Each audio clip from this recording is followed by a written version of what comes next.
So you guys are in for a treat tonight. I saw this film in Canada at the Toronto Film Festival, and it was really wonderful. And without any further ado, I'd like to welcome to the stage the director, Lauren Greenfield, who will introduce the film.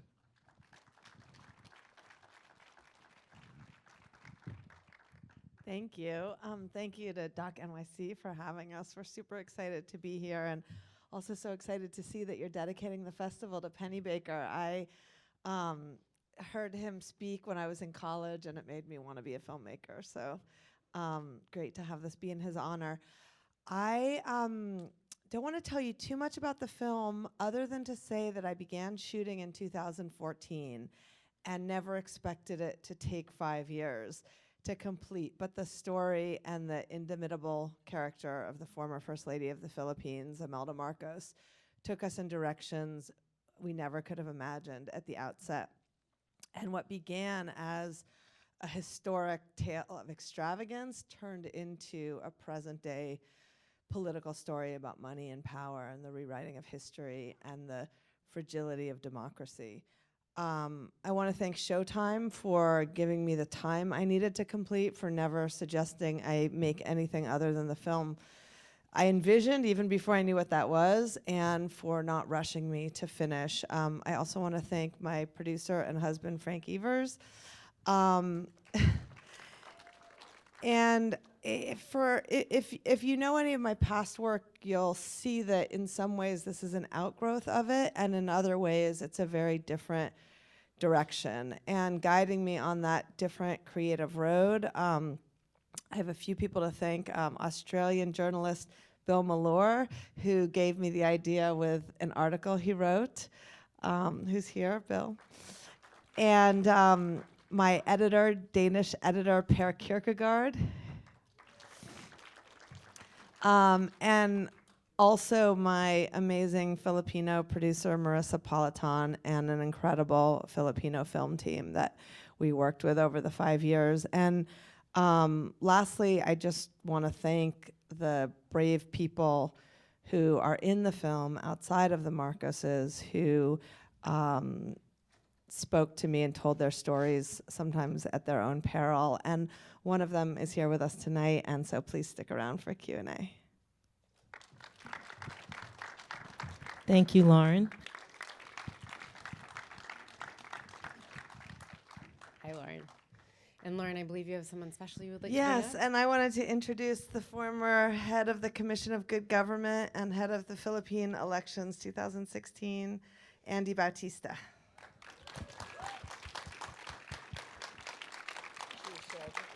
Yeah, and I can pass it along too.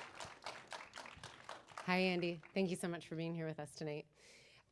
So, Lauren, just to start things off, you know, you've long worked in areas where you're fascinated by wealth and by the people of power and whatnot, but in making this project, you wove a new narrative in terms of a political corruption and an entire democratic election, as well as an entire family history. What was it like working with subject matter that was both familiar to you and weaving in a new narrative line? I mean, it was really exciting and also really challenging.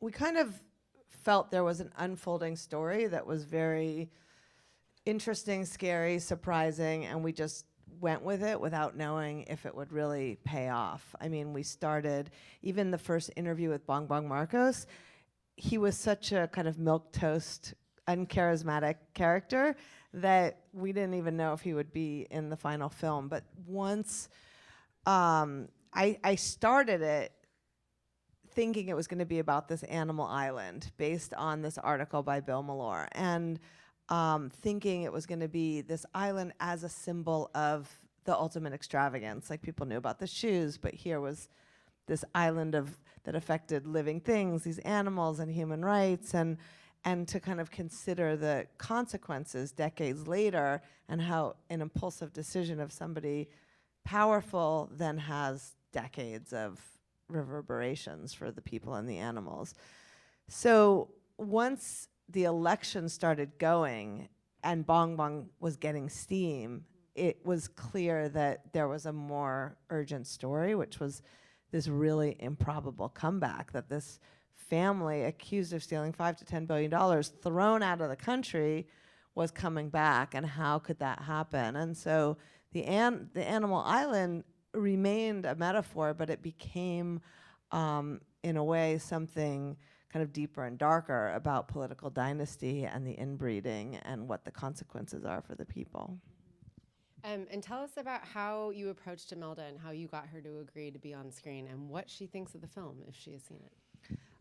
Well, Bill Malore was the one who introduced me to Imelda, and she liked him, and he had just done this article, and I think she was eager to tell her story. I think she felt wronged by the perception after 1986 of that she stole $5 to $10 billion, which I think Andy thinks that she did. And she was actively rewriting her history, trying to kind of rewrite her legacy. And she's a narcissist. And so, I mean, sometimes there would be an interview where she would talk for 3 hours and I would barely get a question in. But Andy was saying, like, also when we started in 2014, and this kind of just shows what a crazy transformation happened during that time, she was in what he calls a political wilderness. The Aquinos were in charge. They were, you know, on the sidelines. And I think she was looking to have a little bit of that attention from the press, and she enjoyed the Western press and the international press, and to get a little bit of that back. Andy, can you talk to us about how you felt about a film being made by someone that is not from the Philippines and representing like the reconstruction of what has been happening in the history of your country, and also what you felt when you saw the final film? Well, first of all, I thought that it was very proper that this film be premiered here in New York, because, you know, this was her favorite place all over the world. And it's really not just the shoes. As you know, the shoes, to my mind, are really a political distraction. The best buildings in New York, and again, the Crown Building on 57th and 5th, Herald Center, 34th and 6th, 200 Madison, and 40 Wall Street, which is now a Trump Tower. They were all part of the portfolio of assets and paintings. She had over 320 paintings documented, and of the 320, 160 remain missing. So, and in fact, there was that Monet painting, which I don't know if you were following the news. This was sometime in 2012, wherein the PCGG was working with the New York District Attorney's Office because the Monet painting was sold by the social secretary of Mrs. Marcos. It was bought in 1977 for $791,000. It was sold in 2010 for $43 million. So you can just imagine, when we say that the estimate is $5 to $10 billion, that is in 1986 money. So, and the PCGG, in its 40-year history, has only been able to remit back $4 billion. So there is really a lot of that money still out there. And some quarters believe, including myself, that this is the same money now that is being used in order to mount the comeback. Yeah. Now, so far as Lauren doing the film, I thought that, hey, I think it's very important that we have as much information out there for people to see, and especially the youth. And I guess this film would be particularly relevant for Filipino Americans and Filipinos, but at the same time, we can also see that the lessons in this film are universally applicable. Like, for example, the issue of fake news. Fake news, they say, was started, as you know, by Cambridge Analytica, and the guinea pig was the Philippines in 2016. So they were already experimenting as to how to use social media in order to target particular audiences in order to impact an election. So again, in the end, I've always said sunlight is the best disinfectant. The more information out there, the better. That for a democracy to survive and to thrive, you need reliable information. And hopefully this is what the film represents. Thank you, Andy. Lauren, you had a wealth of information to work with in terms of the amount of footage and news that's available in regards to Imelda, and also in the fact that she would just talk for 3 hours without waiting for a question. There's that shocking scene where you see all of her boxes that have to deal with all of her lawsuits. Was there anything that either one of you were surprised by when you were making the film, either in watching the film, something that you perhaps didn't know, Andy or Lauren, something that you were not expecting in terms of Imelda that either is in the film, but we just didn't know it was a surprise for you, or you wasn't able to make it into the final cut? Well, let me answer that question very specifically. The first time I watched this film was on August 31st in Telluride. So I was invited by Lauren and then I don't know if you heard her say, well, you know what, I have 170 bank accounts. And I was with the PCGG from 2010 to 2015, and that was the first time that I heard it. Goes, well, I thought she had several, but not 170. Very specific, so. You said you could have used it as evidence. Well, yes. And how about you, Lauren? Was there Oh anything my God, there were surprising? so many surprises. And Per, my editor, is here, and it was a kind of marathon edit. It was a year and 9 months, and there were a lot of hard choices. But there were the interesting thing about Imelda is that she has her lines. She'll say the same thing over and over again. But then she has what Andy describes as spontaneous admissions. Is that a legal term?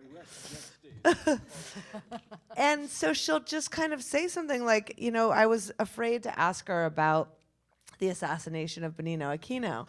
But Bill had told me before that I could ask her anything and she wouldn't be offended. She would just answer. And so when I asked her about that, and she said, why would I do that? Except that he talked too much anyway. Like she had this candor. It's like she had a mix of straight out telling untruths and completely like you believe her because she's so convincing, but also this candor. I don't think she realizes, like, when she's talking about, the monsters of the world, like Saddam Hussein, Chairman Mao, and how they're so generous and kind and lovely, how we hear that. Again, I think the biggest surprise for me was when she said, would you like to see my gymnasium at her house? And I didn't know what the gymnasium was. And we go through the tennis court, which is all full of leaves and not usable anymore, into this giant kind of garage room. And she has archived and displayed all of the documents of the US government in US versus Marcos. And it's all the banks and all of the basically evidence of money laundering. But for her, it's like evidence of her innocence because she won it, or maybe like her pride of having won it. But it's like you see all of these documents, from the Golden Buddha to the buildings to the jewelry to the George Hamilton files. So I think walking in that room was incredible. And of course the Animal Island was also just surreal and unbelievable that it could be there and also survive, and that also she could say all of the animals were dead and it's gone, and then we could go there and see that the animals were as numerous as they had been then, more than 100. And the people that were still caring for them despite no support. And then the indigenous people navigating that. So there was a quality of kind of surreal surprises. You've said in interviews before that she's an unreliable narrator. How was it constructing a narration with someone who you couldn't always trust? Well, that was something that Per and I really worked hard on, because what I realized making this, because I've never had somebody, an unreliable narrator is really understatement. But she's so convincing and she's so charismatic, and especially people who don't know her history. I realized that the audience really believes the documentary filmmaker. It's like you put it in a film and they think they're trusting you to give them the right information. And so we had to really work in the edit to kind of layer the truth right on top of the untruth. And also to have people like Andy and May and Etta who are just so credible and believable, and so the audience would know who to believe.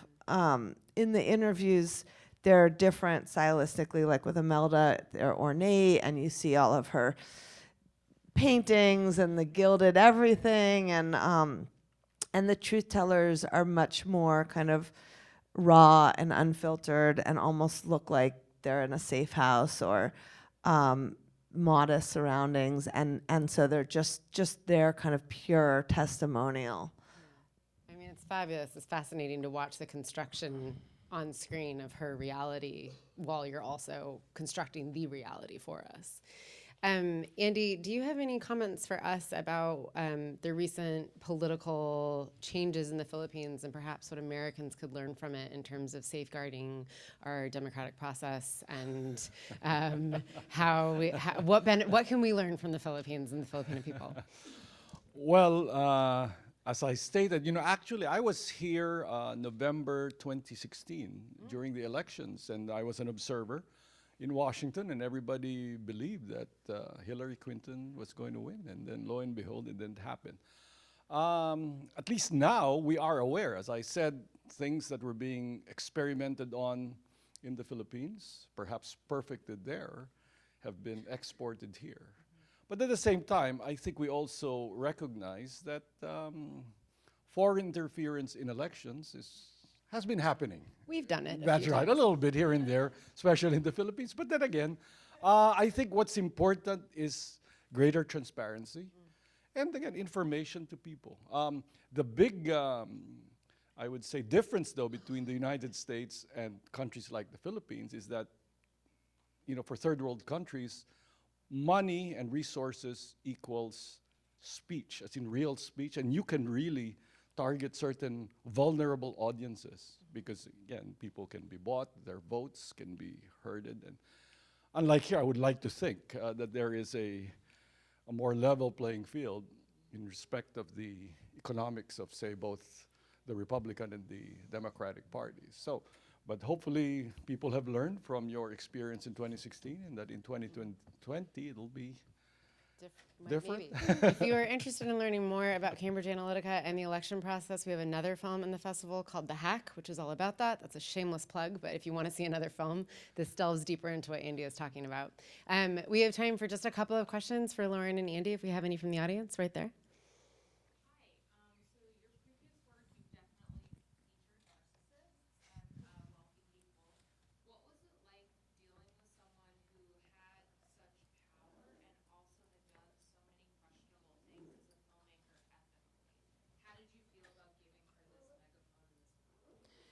Can you hear? Yeah, Should that's we a repeat great the question. The question was, Lauren has worked with people that have questionable ethics in the past, but what was it like to work with someone of such stature who has so blatantly crossed so many lines, and how did you feel about that?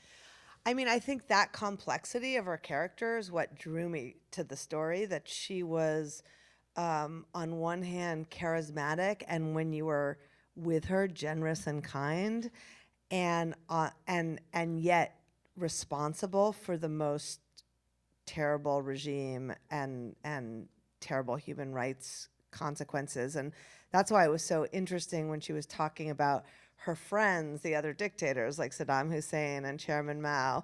And actually one thing that ended up on the cutting room floor was when she took proud credit for the Cultural Revolution, and said that that was a wonderful thing and it was her idea. But I think what I felt as a filmmaker is that my obligation was to show how her story was kind of the rewriting of history and the lies, and make sure the audience knew what the truth was, and also give voice to the survivors of torture and the survivors of the martial law regime, and make sure that what they wanted, which is that people don't forget this period, what they call the dark period in their history, that was part of the film. And what ended up happening was that really became the moral of the story of the film, was that if you don't remember history, you're condemned to repeat it. And so I think it's really important not to give her air, but to understand what she's doing. And the big surprise in the process was how successful it was. you know, when I went to the school and the kids are saying martial law was wonderful, like, it's so important to see how this happens, but also for people to see behind the curtain and understand, you know, why it's happening and what the consequences are. And I mean, I hope for us it can be a cautionary tale about how fragile democracy is, how in the space of one election there can be such change. Because I think, you know, in the time, most of the time of the film and a lot of our conversations, like, it was such a democracy-loving place, and there was so much pride in the democracy post 1986. And like Etta and May and the activists, nobody thought that it could just go back to another dictator. And so it was like that scary lesson about, like, little things happen, little kind of chinks in the armor of democracy, and all of a sudden, you know, you have another dictator who's killing 30,000 people and extrajudicial killings. It's a fragile thing, democracy, isn't it? And we have time for one other question. I think I saw a hand over there. Something for Andy. Something for Andy, you guys. It's very unique for us to have him here. No? All right, well, Lauren and I will. Oh, sorry. Yes?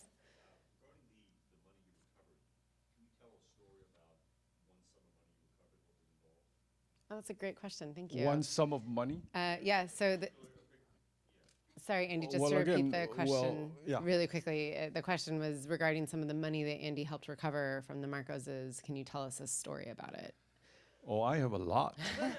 You have time? Well, first of all, okay, so the estimate of the ill-gotten wealth was $5 to $10 billion in 1986. That estimate was provided by the first chairman of the PCGG, Senator Jovito Salonga. But when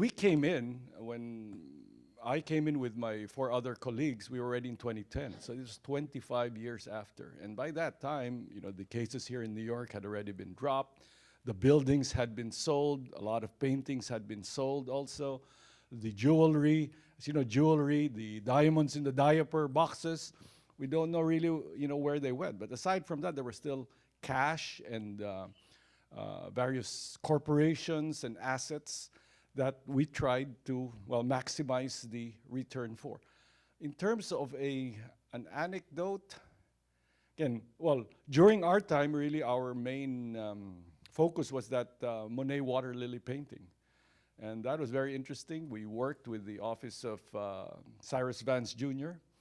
and that to try and trap the secretary. And then we had to go through the grand jury in order to provide testimony so that she would be indicted. And I think currently she's still in federal prison. So besides the Monet, what's the largest sum that you've recovered? The largest sum. Well, there are corporations in the Philippines like the coconut levy. I don't know if it's like a tax that was imposed on coconut farmers. And what they did, the government did, was that they created a fund and a bank that instead of using the money to subsidize the sales of copra to the coconut farmers, they used it in order to fund various kinds of businesses. At least, I would say maybe $1 billion was realized from that. But you know, in terms of the assets here, again, that was very sad. They were sold in 1991, at a time when the New York real estate market was down. You know, I was just going down 11th Avenue today, and I see all these beautiful buildings coming out. But can you imagine 57th and 5th, the Crown Building? That was her favorite because she had this particular affinity for Tiffany's and the Audrey Hepburn breakfast scene, and that's why she said, you know what, I want that building, and I'm going to get it. So she really was a world-class shopper. That you must hand to her. Tell the story about the shoes, why you think people focus on that. Oh, the shoes, now when I think back, I think that maybe it was part of her PR campaign that made people, that she wanted to be branded as somebody just who had a lot of shoes, so that people would forget about the other ill-gotten wealth and assets, the more substantial ones that they took. So whenever you talk to people, when you say Imelda, immediately they will say, oh, she has a lot of shoes. When you think about it, really those shoes are chump change compared to the buildings, compared to the jewel. Her jewelry, I was meeting with the chairman of Christie's, Stephen Lash, and he told me, this was in 2012, her jewelry could compare to that of Elizabeth Taylor. Wow. So again, and the paintings. And now, as you know, one Michelangelo can probably be equal to a building here in New York. So Yeah, I love how they mysteriously disappear from behind her over the course of the interviews. So thank you, Andy. Lauren, you know, the film's had a wild ride. You were at Telluride, you've been at Venice, you were at Toronto, you've been to Hot Springs, you're here at Doc NYC, and I'm forgetting other festivals, but can you tell us what's next and how people can spread the word about the film? Oh, yeah. Thank you for asking. It opens in theaters on Friday at the Quad. So, yeah, please come out. Tell your friends. We're going to be doing Q&A there this weekend. Wonderful. And then it'll be on Showtime in 2020. Very exciting. Thank you guys so much for coming out for the shortlist feature. Please put your hands together for the director of Kingmaker, Lauren Greenfield, and Andy, thank you so much for being here with us tonight. We really appreciate it.